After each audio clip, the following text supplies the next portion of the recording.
11 দিনৰ হনুমান চালিচাৰ সংকল্প কেনেকৈ ল'ব? আমাৰ সকলোৰে জীৱনত কিবা এটা নহয় কিবা এটা বিশেষ সমস্যা থাকে, নতুবা কিবা এটা বিশেষ ইচ্ছা থাকে, যিটো আমি হাজাৰ চেষ্টা কৰিও নিজেই পূৰণ কৰিব নোৱাৰোঁ, নতুবা সমস্যা হ'লে সেই সমস্যাটোৰ পৰা আমি মুক্ত হ'ব নোৱাৰোঁ। এনে ক্ষেত্ৰত আপুনি হনুমান চালিচাৰ 11 দিনীয়া সংকল্প ল'ব পাৰে। 11 দিনৰ হনুমান চালিচা সংকল্প মানে হৈছে হনুমান চালিচা ভাগ এক নিৰ্দিষ্ট নীতি নিয়মৰ মাজেৰে 11 দিনৰ বাবে 11 বাৰকৈ প্ৰতিদিনে পাঠ কৰা। এতিয়া কথা হৈছে এই হনুমান চালিচাৰ 11 দিনীয়া সংকল্প ল'বলৈ আপুনি কি কি কৰিব লাগিব আৰু কি কি নিয়ম মানি চলিব লাগিব। এই বিষয়ে আজি মই এই ভিডিঅ'টোত ক'বলৈ ওলাইছোঁ। এই কথাখিনি মই মোৰ গুৰুৰ পৰা পোৱা আৰু এইখিনি মই মোৰ ব্যক্তিগত জীৱনত প্ৰয়োগ কৰাৰ পাছতহে আপোনালোকক ক'বলৈ ওলাইছোঁ। এতিয়া হওক 11 দিনৰ শ্ৰী হনুমান চালিচাৰ সংকল্পৰ মাজলৈ যাওঁ। 11 দিনৰ সংকল্প যদি আপুনি ল'ব বিচাৰে তেন্তে এই সংকল্প আপুনি সদায় মঙলবাৰৰ পৰা আৰম্ভ কৰিব। সকলোতকৈ আগত আপোনালোকে নিজৰ উইচটো ক্লিয়াৰ কৰি ল'ব, অৰ্থাৎ কি উদ্দেশ্য বা কি ইচ্ছা বা কি সমস্যালৈ আপোনালোকে এই হনুমান প্ৰভুৰ 11 দিনীয়া চালিচা পাঠৰ সংকল্প ল'বলৈ লৈছে। সংকল্প ল'বৰ বাবে আপুনি মঙলবাৰৰ দিনা ব্ৰহ্মপুৱাতেই শুই উঠিব, উঠি নিজক পৰিষ্কাৰ কৰিব, গা পা সুন্দৰকৈ ধুই ল'ব আৰু পৰিষ্কাৰ কাপোৰ পৰিধান কৰিব। তাৰপিছত এখন আসন লৈ, অলপ ওখ জাতীয় এখন আসন লৈ তাতে এখন ৰঙা কাপোৰ পাৰিব আৰু তাতে এখন হনুমানৰ ফটো স্থাপন কৰিব। ফটোখন হনুমান প্ৰভুৰ ছিংগল ফটো হ'লেও হ'ব, নতুবা আপোনালোকে ভিডিঅ'টোত দেখি থকাৰ দৰে প্ৰভু ৰাম, মাতা সীতা আৰু লক্ষ্মণ থকা ফটো হ'লেও হ'ব। এতিয়া আপোনালোকে সেই আসনখন স্থাপন কৰি প্ৰভু হনুমানক তাত বহুৱাই পেলাই সন্মুখত এগছ বিশুদ্ধ ঘিউৰ চাকি জ্বলাব। ডালডা ঘিউৰ চাকি নজ্বলাব কিন্তু দেই।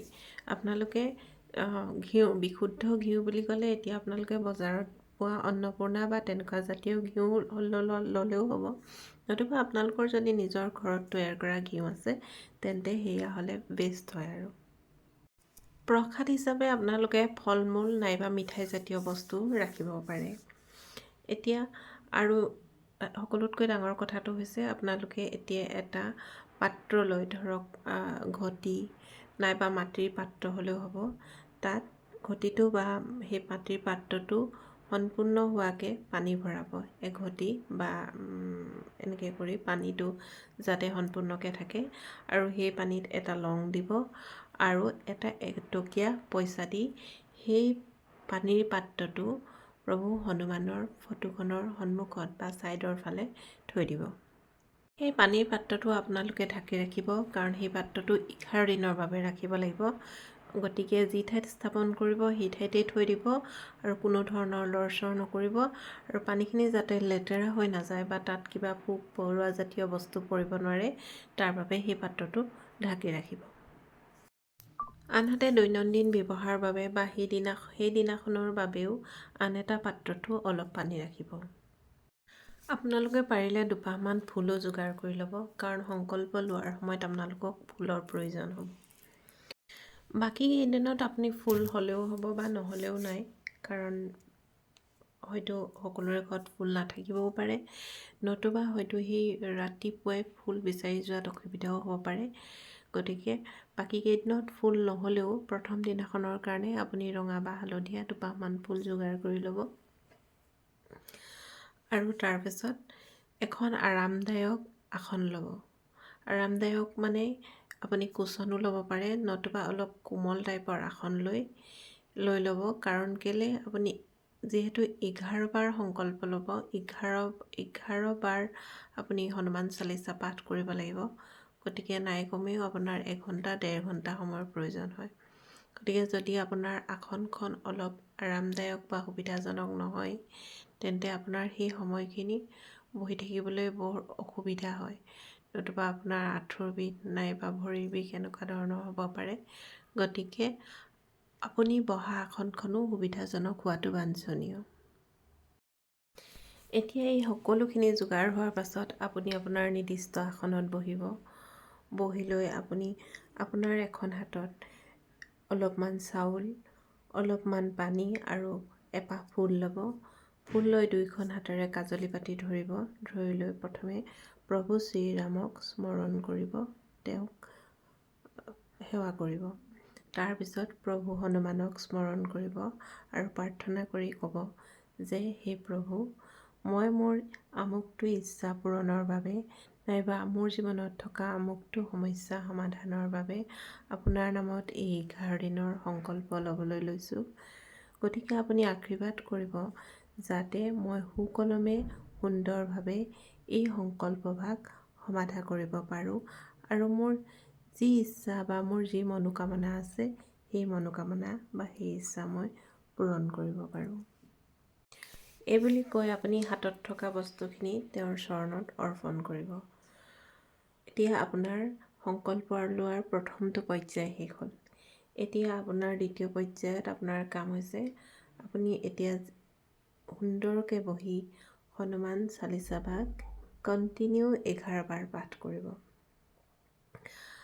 আপুনি হনুমান চালিচা ভাগ 11 বাৰ পঢ়াৰ সংকল্প লৈছে, গতিকে আপুনি 11 বাৰ কোনো ধৰণৰ উঠা মেলা নকৰাকৈ 11 বাৰ পাঠ কৰিব পাৰিব।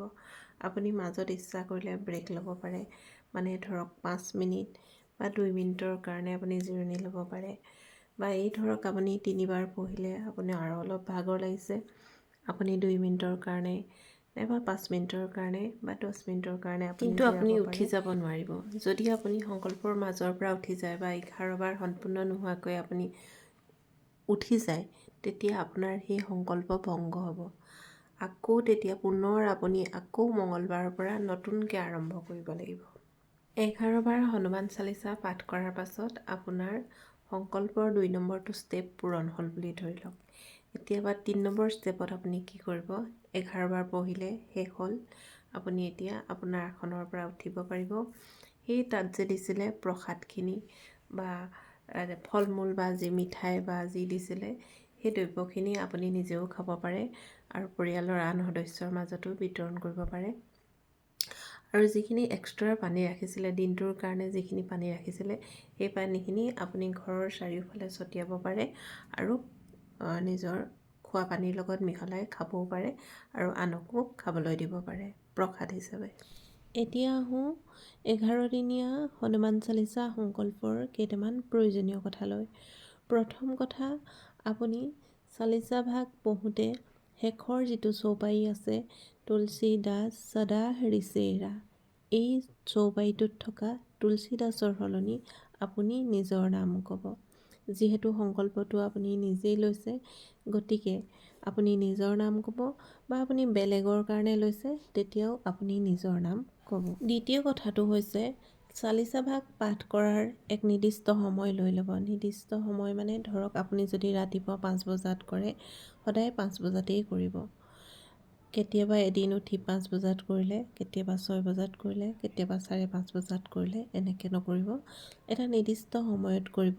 5 বজাত কৰিলে 5 বজাতেই কৰিব, 4:30 কৰিলে 4:30তেই কৰিব। তৃতীয়তে সকলোতকৈ ইম্পৰ্টেণ্ট কথাটো হৈছে আপোনালোকে চালিচা ভাগ পঢ়াৰ আগত আৰু পঢ়ি শেষ হোৱাৰ পাছত প্ৰভু শ্ৰীৰামৰ নাম জপ কৰিব 11 বাৰ বা 21 বাৰ। তাৰ পাছতহে প্ৰভু শ্ৰী হনুমন্তৰ নাম লৈ আৰম্ভ কৰিব আৰু শেষ কৰিব। এনেকৈ আপুনি 11 দিন সম্পূৰ্ণ কৰিব। এতিয়া 11 দিনৰ দিনা যেতিয়া আপোনাৰ চালিচা ভাগ পঢ়া শেষ হ'ব, সম্পূৰ্ণ হ'ব, তেতিয়া আপুনি এবাৰ বজৰং বাণ পাঠ কৰিব।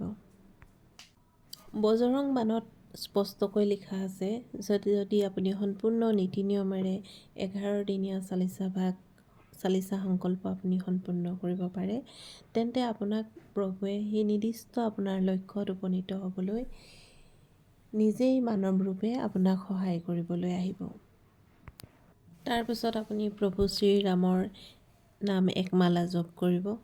জপ কৰি সেৱা সৎকাৰ কৰি প্ৰভুক ধন্যবাদ জ্ঞাপন কৰি নিজৰ এই সংকল্পৰ সামৰণি পেলাব। প্ৰভুক ধন্যবাদ জনাব যে সুকলমে সুন্দৰভাৱে আপোনাৰ এই সংকল্পভাগ সম্পন্ন হোৱাৰ বাবে। প্ৰসাদ হিচাপে আপুনি যি দিছিল, ধৰক কিবা ফল মূল যদি দিছিল বা মিঠাই হ'লেও দিছিল, সেইখিনি নিজৰ পৰিয়ালৰ মাজত বিতাই দিব, নিজেও খাব আৰু ওচৰ চুবুৰীয়াকো যদি সৰহকৈ দিয়ে তেন্তে দিব পাৰে। আৰু এতিয়া সেই প্ৰথম দিনাখন যে পানীখিনি ৰাখিছিলে এটা ঘটিত, সেই পানীখিনি আপোনালোকে গোটেই ঘৰটোতেই অকণমান ছটিয়াব, সকলোকে অলপ অলপ খাবলৈ দিব আৰু বাকীখিনি এটা বটলত ষ্ট'ৰ কৰি থৈ দিব। এইখিনি যিহেতু সিদ্ধ পানী হ'ল, কাৰণ কেলৈ 11 দিনৰ হনুমান চালিচাৰ দ্বাৰা সেই পানীখিনি জলখিনি সিদ্ধ হৈছে। গতিকে পাছত যদি আপোনাৰ কিবা কিবি ঘৰত অসুবিধা হয় বা কেতিয়াবা নিগেটিভ এনাৰ্জিয়ে আপোনাৰ ঘৰত অসুবিধা কৰিছে বুলি আপোনালোকে মনতেই ভাবে, তেতিয়া তাৰ পানী অলপ ঘৰৰ চাৰিওফালে ছটিয়াব পাৰে বা কাৰোবাৰ অসুখ বিসুখ হ'লেও তাৰ পানী অলপ অলপ খাবলৈ দিব পাৰে। যিকোনো ভাল মুহূৰ্তত বা যিকোনো অসুবিধা আঁতৰাবলৈ আপোনালোকে সেই পানীখিনি ব্যৱহাৰ কৰিব। গতিকে সেই পানীখিনি এটা বটলত ধুনীয়াকৈ ভৰাই পেলাই থৈ দিব। এতিয়া আহোঁ 11 দিনীয়া হনুমান চালিচাৰ সংকল্প ল'লে আমি কি কি নিয়ম মানি চলিব লাগিব। 11 দিনীয়া হনুমান চালিচাৰ প্ৰথমটো নিয়ম হৈছে আপুনি ব্ৰহ্মচৰ্য ব্ৰত পালন কৰিব লাগিব। 2 নম্বৰ, আপুনি নিৰামিষ আহাৰ গ্ৰহণ কৰিব লাগিব। 3 নম্বৰত, আপুনি কোনো ধৰণৰ খং ৰাগ নিগেটিভ থট মনলৈ আনিব নোৱাৰিব। আনৰ প্ৰতি বেয়া ভাৱ ল'ব নোৱাৰিব। নিজৰ প্ৰতি নিজেই বেয়া ভাৱ ল'ব নোৱাৰিব। আনৰ কথা বেয়াকৈ ক'ব নোৱাৰিব বা বেয়াকৈ আলোচনা কৰিব নোৱাৰিব। সকলোতকৈ ডাঙৰ কথা হৈছে আপোনালোকে মনত যি ইচ্ছা বা মনত যি আশা বা যি মনোকামনা লৈ 11 দিনীয়া হনুমান চালিচাৰ সংকল্প লৈছে, সেই ইচ্ছা বা সেই মনোকামনাই যাতে আনক একো অনিষ্ট কৰিব নোৱাৰে বা আনৰ বেয়া হোৱাকৈ আপুনি যাতে মনোকামনা নলয় বা ইচ্ছা নলয়, তাৰ প্ৰতি আপুনি মনোযোগ দিব। এই নিয়মখিনি যদি আপুনি সম্পূৰ্ণৰূপে মানিব পাৰিম বুলি ভাবিছে, তেন্তে আপুনি আপোনাৰ সংকল্প লোৱাত বা আপোনাৰ সংকল্প পূৰ্ণ হোৱাত বাধা আহিব নোৱাৰে বা কোনেও বাধা দিব নোৱাৰে। কিন্তু যদি এই নিয়মখিনি আপুনি মানিব নোৱাৰে বা কোনোবা এটা নিয়ম আপুনি মাজতে ভংগ কৰে বা ব্ৰেক কৰে, তেন্তে হয়তো আপোনাৰ সংকল্প পূৰ্ণ নহ'বও পাৰে বা পূৰ্ণ হোৱাত বাধা আহিব পাৰে। হয়তো এনেকুৱা হ'ব পাৰে যে আপুনি ব্ৰহ্মপুৱাতেই সংকল্প লৈছে বা চালিচা পাঠ কৰিছে, আপুনি হয়তো পিছদিনাখন সাৰ নাপাবও পাৰে, নাইবা অন্যান্য বাধা আহিব পাৰে। অন্যান্য বহুত বাধা আহে। এনেকুৱা হয় মানে প্ৰভু হনুমানেই হওক বা সেই দৈবিক শক্তিও হওক, আপোনাক পৰীক্ষা কৰিবৰ বাবে আপোনাৰ সেই সংকল্প ভাঙিবলৈ অহৰহ চেষ্টা কৰে, যাতে আপুনি কিমান নিজক শুদ্ধ কৰি ৰাখি নিজৰ কিমান প্ৰচেষ্টাৰে তেওঁক আপুনি আপোনাৰ একান্ত ভক্তিৰে তেওঁক আৰাধনা কৰিব পাৰে। কিন্তু যেনেকুৱা পৰিস্থিতি আহিলেও আপুনি নিজক প্ৰথম দিনা সংকল্পৰ বাবে যেনেদৰে নিজক দৃঢ়তাৰে সাজু কৰিছিল, ঠিক তেনেদৰে 11 দিন দৃঢ়ভাৱেই ৰাখি 11 দিনীয়া এই সংকল্প পূৰ্ণ কৰিব লাগিব।